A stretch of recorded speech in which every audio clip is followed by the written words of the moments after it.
പക്ഷേ കാവില് ഭരണിക്ക് പല അവകാശത്തറകളിലും കോമരങ്ങൾ വെട്ടിത്തെളിയുന്നത് നമുക്ക് കാണാൻ സാധിക്കും.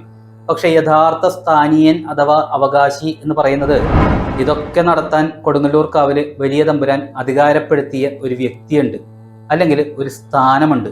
അത് ഒരൊറ്റ വ്യക്തിയാണ് കേട്ടോ. അമ്മേശ്വരണം ദേവീശ്വരണം. കൊടുങ്ങല്ലൂർ ഭരണിക്ക് കാവിലെത്തിയാൽ ഓരോ വർഷവും നിരവധി പുതിയ കോമരങ്ങൾ വെട്ടിത്തെളിയുന്നത് നമുക്ക് കാണാൻ സാധിക്കും. അതുപോലെ തന്നെ പല തറവാടുകളിലും വീടുകളിലും കൊടുങ്ങല്ലൂർ അമ്മയെ കുടിയിരുത്തുന്നത് ഇപ്പോഴും നടക്കുന്നുണ്ട്. സത്യത്തില് ഇതൊക്കെ നടത്താൻ കൊടുങ്ങല്ലൂർ കാവില് വലിയ തമ്പുരാൻ അധികാരപ്പെടുത്തിയ ഒരു വ്യക്തിയുണ്ട്, അല്ലെങ്കിൽ ഒരു സ്ഥാനമുണ്ട്. അത് ഒരൊറ്റ വ്യക്തിയാണ് കേട്ടോ. അതാണ് അടിയാൾ തമ്പുരാൻ എന്ന സ്ഥാനം. പക്ഷേ കാവിലെ ഭരണിക്ക് പല അവകാശത്തറകളിലും കോമരങ്ങൾ വെട്ടിത്തെളിയുന്നത് നമുക്ക് കാണാൻ സാധിക്കും. അതുപോലെ തന്നെ പല സ്ഥലങ്ങളിലും പല ആളുകളും പോയിട്ട് വീടുകളിൽ കൊടുങ്ങല്ലൂരമ്മയെ കുടിയിരുത്തുന്നതും നമുക്ക് കാണാൻ സാധിക്കും. പക്ഷേ യഥാർത്ഥ സ്ഥാനീയൻ അഥവാ അവകാശി എന്ന് പറയുന്നത് അടിയാൾ തമ്പുരാനാണ് എന്നതാണ് സത്യം. അത് പ്ലാപ്പള്ളിയിലെ കാരണവരാണ് ആ സ്ഥാനം വഹിക്കുന്നത്. കാവിലെ തന്നെ കിഴക്കേ നടയിലെ പ്ലാപ്പള്ളി തറവാടും നമുക്ക് കാണാട്ടോ.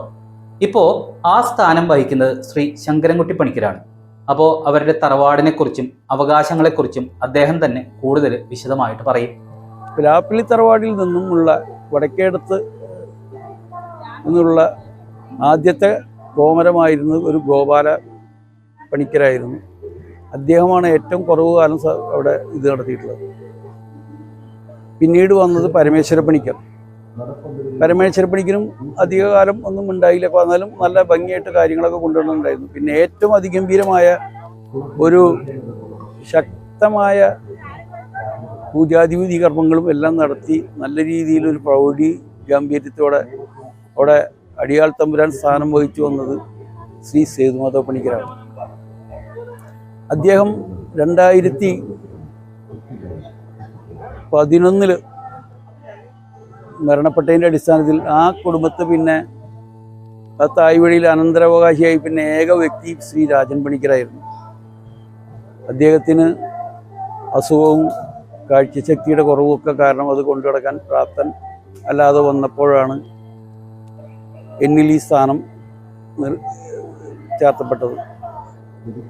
അന്ന് മുതൽ ഞാൻ ഇന്നേ വരയ്ക്കും ഏകദേശം ഒരു 400 ചില്ലും പരം കോമരങ്ങളെ വെട്ടിത്തെളിയിച്ച ആ തറയിലിരുന്ന് വെളിച്ച് മടങ്ങേണ്ടി.